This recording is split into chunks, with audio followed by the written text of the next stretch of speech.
Yang jelas saya dari Partai Golkar dan Partai Golkar kan masuk koalisi yang mendukung Pak Prabowo. Menjelang Pilpres 2019 kemarin, nama Titik Soeharto, putri Presiden RI kedua, berkali-kali jadi sorotan publik lantaran berbagai pernyataan kontroversialnya di media. Pada 2017, dia menyebut bahwa kejayaan Golkar harus kembali seperti saat Orde Baru. Lalu masih di tahun yang sama, ketika Setia Novanto lengser dari jabatannya sebagai Ketua Umum Golkar setelah tersandung kasus korupsi, Titik kembali jadi perbincangan karena menyatakan niat ingin menduduki jabatan yang sama. Padahal, tahun 2015 belum lama berlalu, sewaktu Titik menyatakan ke media bahwa Yayasan Supersemar besutan sang ayah tidak sanggup membayar hutang sebesar 4,4 triliun rupiah pada pemerintah. 2018 Titik juga menarik perhatian karena meninggalkan Golkar, kendaraan yang membawanya ke Senayan hanya untuk gabung ke Berkarya besutan sang adik, salah satu partai yang dinyatakan lolos verifikasi dalam pemilu 2019.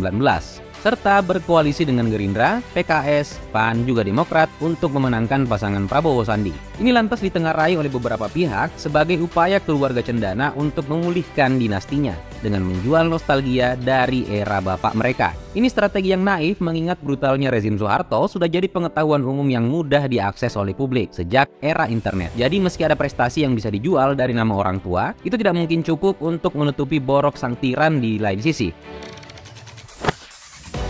Lahir dengan nama Siti Herdiati Haryadi pada 14 April 1959 di Semarang, Jawa Tengah. Titik Soeharto seperti kita tahu adalah anak keempat sekaligus putri kedua dari pasangan Soeharto dan Siti Hartina. Titik adalah sarjana pertama di keluarga Cendana. Pasca bersekolah di SMA Negeri 3 Jakarta pada 1974 hingga 1977, dia melanjutkan studi ke Fakultas Ekonomi Universitas Indonesia pada 1978 hingga 1985 dan meraih gelar sarjana ekonomi. Di alma maternya ini, Titik cukup terkenal bahkan di kalangan dosen sebagai anak presiden yang senang berdisko. Namun tidak bisa bebas ajojing karena status sang ayah. Tapi siapa sangka meski sepak terjangnya sudah sampai ke telinga para pengajar, putri Cendana ini malah berjodoh dengan Prabowo Subianto, anak salah satu profesornya, Sumitro Joyo Hadikusumo. Mereka menikah pada 1983 dan punya satu anak serta diperkirakan bercerai saat 1998. Penata busana yang karyanya rutin dipamerkan dalam gelaran Paris Fashion Week juga pernah meraih Silver Thimble 2006. Prabowo Hedi Prasetyo Joyo Hadikusumo alias Didit adalah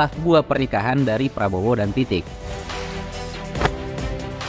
Saat statusnya masih istri tentara, Titik pernah aktif sebagai anggota Persi Chandra Kirana, serta mengurusi beberapa organisasi lain, entah itu sebagai Ketua Umum Persatuan Panahan Indonesia atau Perpani, Ketua Yayasan Seni Indonesia, juga jadi pembina di beberapa yayasan yang didirikan oleh keluarganya, termasuk Yayasan Supersemar dan Yayasan Purna Bakti Pertiwi. Titik juga pernah memegang jabatan penting di berbagai perusahaan, seperti jadi komisaris di PT Mekar Unggul Sari, kemudian menduduki posisi yang sama di PT Bursa Efek Jakarta, serta PT Surya Citra Media, perusahaan penyiaran yang saat ini menaungi stasiun TV SCTV dan Indosiar. Namun berbeda dengan beberapa saudaranya yang sudah aktif di politik sejak sang bapak masih berkuasa, Titik justru baru berkarir jauh setelah pengaruh Soeharto memudar. Dia ikut serta dalam pemilu legislatif 2014, kemudian berhasil memperoleh kursi di Senayan lewat Dapil Daerah Istimewa Yogyakarta. Dari sini, dia sempat memegang jabatan sebagai Wakil Ketua Komisi 4 DPR RI, serta jadi Ketua Bidang Tani dan Nelayan DPP Partai Golkar. Dari keluarga memang saya yang mewakili keluarga saya.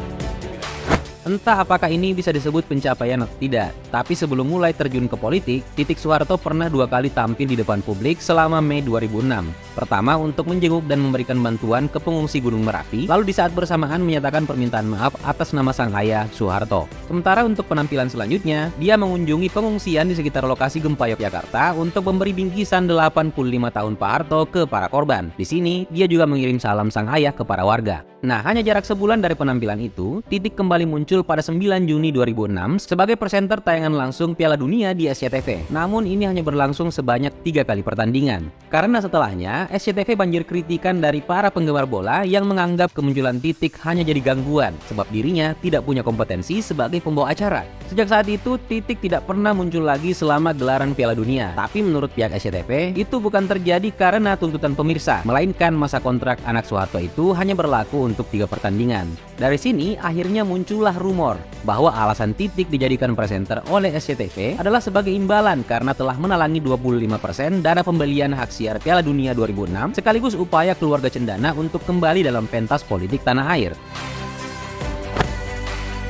Seperti para saudaranya, Titik Soeharto jelas menikmati kekayaan yang dihasilkan oleh Roni sang bapak selama berkuasa. Majalah Times pernah menurunkan laporan kekayaan keluarga Cendana dengan judul Soeharto Incorporated, kemudian menyebut kalau total kekayaan yang dimiliki oleh Titik nilainya mencapai 75 juta USD atau setara dengan 1,1 triliun rupiah kalau mengikuti kurs sekarang.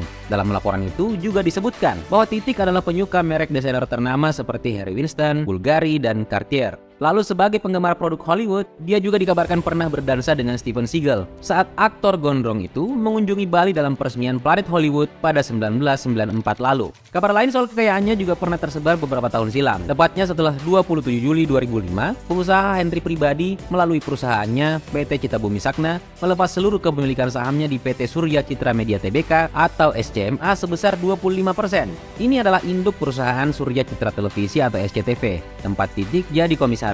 Nah, saham milik Henry di tempat ini saat itu dibeli oleh pemegang saham lain PT Abimata Mediatama.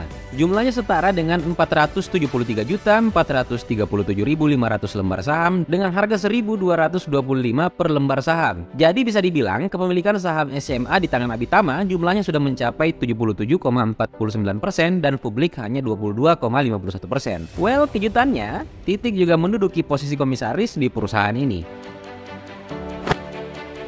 Lalu bagaimana kabar Titik Soeharto sekarang? Ya, meski sudah jarang tampil di stasiun TV, nyatanya perempuan parubaya ini masih belum kehilangan pesona sebagai selebriti dari keluarga Cendana. Selama hampir 3 tahun belakangan, Titik lumayan aktif menerbitkan berbagai video di kanal YouTube-nya, mulai dari aktivitas saat memasak, bervakansi, hingga kulineran. Tapi jumlah publikasinya masih terbilang sedikit meski pengikutnya lumayan banyak. Jadi kalau ingin mengikuti keseharian politisi kum pengusaha satu ini, Instagram mungkin platform yang lebih cocok karena di sini Titik lebih banyak membagikan aktivitasnya bertemu dengan para pesohor hingga mendatangi berbagai seremoni penting.